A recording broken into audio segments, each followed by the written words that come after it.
বন্ধুরা, আমি তোমাদের গল্প দাদু নারায়ণচন্দ্র চক্রবর্তী। আগে তো অনেক গল্প তোমাদের শুনিয়েছি। এখন আমার প্রায় 94 বছর বয়স হতে চলল। এখন স্মরণশক্তিও অনেক কমে গেছে।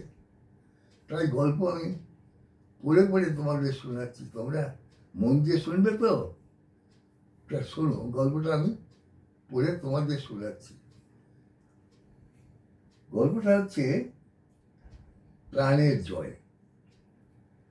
একদিন আমাদের শরীরের প্রাণ, মন, বাক্য, চোখ ও কানের মধ্যে এক তুমুল ঝগড়া বাঁধল। প্রত্যেকেই এক এক করে বলতে লাগলো, আমি বড়, আমি বড়। কিন্তু কে যে প্রকৃত বড় তার আর কিছুই সমাধান হয় না। শেষ পর্যন্ত বললো কি জানো? শেষ পর্যন্ত আর কোনো উপায় না দেখে তাহলে ঝগড়া মীমাংসা করার জন্য তারা প্রজাপতি ব্রহ্মার কাছে গেল। তাকে গিয়ে বলল, ভগবান, আমাদের মধ্যে কে বড় তা আপনি ঠিক করে দিন। এই কথা শুনে প্রজাপতি ব্রহ্মা কিন্তু পড়লেন মহাবিপদে। ঠিকই সকলের পিতা, তাই ঠিকই জানেন কে বড় আর কে ছোট।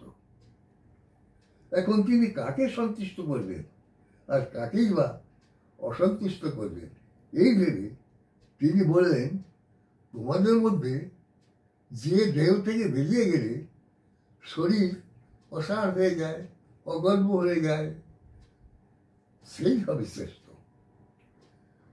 এটা তোমরা নিজেই পরীক্ষা করো। শরীরে না থাকলে কে শরীরটাকে অচল হয়ে যায়, সেইটা তোমরা নিজেরাই পরীক্ষা করতে পারো। তখন চোখ, কান, নাক সব ফিরে এলো। তখন পরীক্ষার জন্য প্রথমে বাক্য দেহ থেকে বেরিয়ে গেল। যার সময় শুধু বলে গেল, দেখি আমি না থাকলে তোমাদের কি করে চলে, আমাকে না হলে তোমাদের চলবে না। যতক্ষণ না পর্যন্ত এই কথা স্বীকার করছো ততক্ষণ আমি আর ফিরে আসবো না। কথা না বললেও তো মানুষ বেঁচে থাকতে পারে, এমনকি কাজকর্ম করতে পারে। তাই কেউ কথা না বলতে পারলেও সব কাজ ঠিকঠাক করতে লাগলো। 1 বছর পর এইরকম অবস্থা দেখতে একদিন বাক্য ফিরে এসে উপস্থিত হয়ে গেল।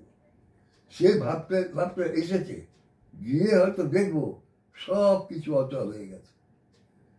কিন্তু এসে দেখলো সবই তো ঠিকঠাক চলছে। সে তখন হাত স্বীকার করে আবার দেহের মধ্যে ঢুকে পড়ল। তারপর চোখ ভাবলো, এবার আমি দেহকে জব্দ করবই। আমাকে না পেলে দেহ কিছুতেই বাঁচতে পারবে না।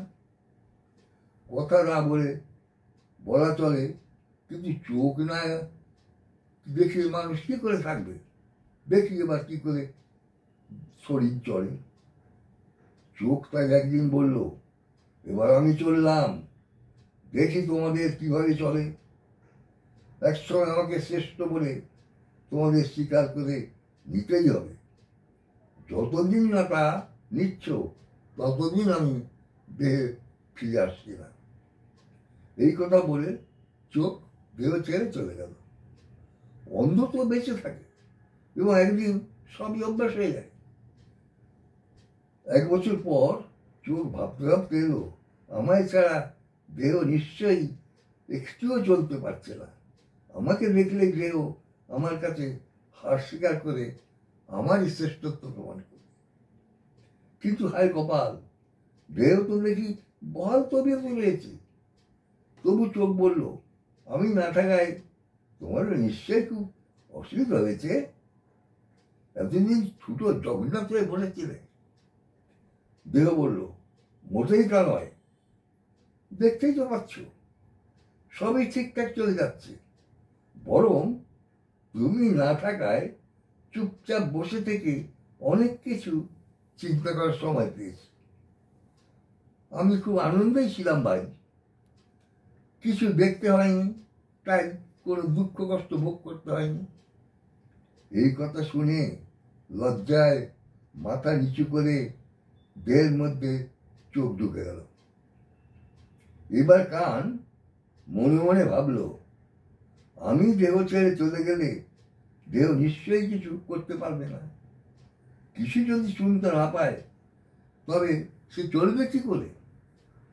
কানও এক সময় অহংকার দেখিয়ে দেহ ছেড়ে চলে গেল। 1 বছর পর কান ফিরে এসে দেখে তো বেশ তো চলছে, দেহ তো ভালোভাবেই চলছে। সে অবাক হয়ে ভাবলো, তবে তো আমাকে ছাড়া দেহ ভালোভাবেই চলতে পারে। তখন সে কোনো কথা না বলে সবার মতো চুপটি করে আবার দেহের মধ্যে ঢুকে গেল। মনের চিন্তা হলো, মনের কাজ হলো চিন্তা। তাকে কখনো দেখা যায় না, কিছু করেও না সে, কিন্তু তাকে না পেলে দেহের অস্তিত্ব কোথায়? সেও চুপি চুপি এক সময় দেহ থেকে চলে গিয়ে দেহের অবস্থা কি হয় একবার পরখ করতে দেখে চাইল। কিন্তু কিন্তু যাদের মন তৈরি হয়নি তারা কি আর বেঁচে থাকে না? যেমন শিশুদের সব থেকে সবই থাকে, কিন্তু তোর মন তৈরি হয় না, তাতে তাহলে কি খুব ক্ষতি হয়। বুদ্ধিবৃত্তিগুলো অস্পষ্ট থাকে বটে, তবে তাতে তাহলে কোনো অসুবিধা হয় না। 1 বছর পর মন ফিরে এসে দেখে চিন্তা ভাবনা ছাড়া তো দেহ বেশ চলে যাচ্ছে। সে দেহকে বলল, আমাকে ছাড়া তুমি এতদিন থাকলে কি করে? দেহ বলল, দেখছো তো ভালোই আছি, বরং তুমি না থাকায় একদিকে ভালোই হয়েছে। ভাবনা চিন্তার হাত থেকে কিছুটা রেহাই পেয়েছে। ভাবনা চিন্তা তো জীবনের সব গন্ডগোল ডেকে আনে। এমন উত্তর শুনে কার মনে দুঃখ না হয়? তাই মন অত্যন্ত দুঃখের সঙ্গে দেহের মধ্যে ঢুকে পড়ল। সকলেই ভাবছে তাই তো, একে একে আমরা সকলেই তো পরাজিত হলাম। তাহলে আমাদের মধ্যে কে বড়, শ্রেষ্ঠ কে? প্রাণ এলেন এই কাণ্ড কারখানা দেখে মনে মনে আসছে। সে আগেই জানতো তার চেয়ে বড় আর কেউ নেই। সে না থাকলে জীবনের সবকিছু মিথ্যা, কারোর অস্তিত্বের কথা চিন্তাই করা যায় না। প্রাণ থাকলে তবে তো বাক্য, চোখ, কান, মন নিজের নিজের কাজ করতে পারবে। তাই প্রাণ একবার ওদের সকলকে জব্দ করার জন্য দেহ থেকে বেরিয়ে যাওয়ার উপক্রম করতেই সবাই তাই মধুসূদন ডাক ছাড়তে লাগলো। আমরা গেলাম, দোহাই তোমার, প্রাণ তুমি ফিরে এসো, আমাদের ছেড়ে যেও না, তুমি ছাড়া সবকিছু অন্ধকার। অবশেষে সকলেই এক বাক্যে স্বীকার করলো, হে প্রাণ, তুমি আমাদের মধ্যে শ্রেষ্ঠ। তুমি না থাকলে আমাদের অস্তিত্বের বিপন্ন। তাই তুমি আমাদের রক্ষা করো, আমাদের বাঁচিয়ে রাখো। তোমাকে আমাদের মধ্যে শ্রেষ্ঠ বলে এক বাক্যে সবাই মেনে নিলাম। এইভাবে প্রাণের শ্রেষ্ঠত্ব এক সময় প্রমাণ হলো।